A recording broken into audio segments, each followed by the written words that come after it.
So now what I want to do is I want to show you guys a little bit about Aperture and how Aperture changes the look of an image, how it changes the depth of field of an image. And so we have our model here, Jessica. She's going to go step in place, and I'm going to go show you guys how changing the aperture from, let's say, an f2.8 to an f8, how to an f12, how that changes your image. And I'm going to be compensating for the exposure to make sure it's kind of similar. But mainly what I want you guys to see and what I want you guys to notice is how the background changes based on what your aperture is when you're shooting. So I'm going to go ahead and start out with the aperture at a 2.8, so very shallow depth of field. So let's take that first picture right here. Go ahead, Jess. All right. So there we go. So I want you guys to really focus right now on what the background looks like. Kind of nice little bokeh, kind of blurred out a little bit. And now I'm going to change that aperture to an f8. Okay, and I'm gonna change the shutter speed a little bit in order to compensate for that. Keep the ISO the exact same. All right, here we go.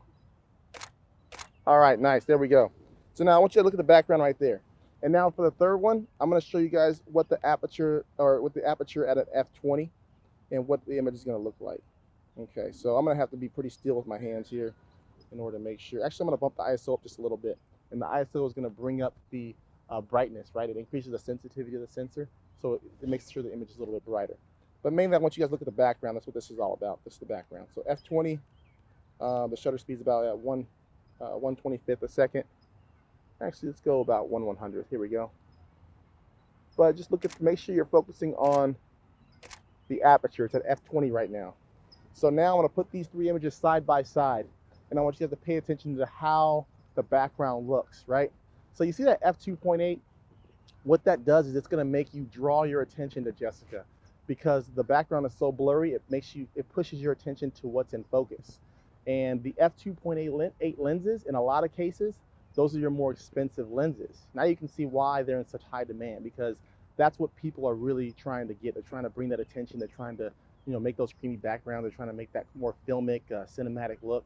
That's where the 2.8 really comes in handy. So hope you guys were able to understand that. So remember that your shallow depth of field comes from a lower aperture. So 2.8, right, wider, and you're going to get a more shallow depth of field.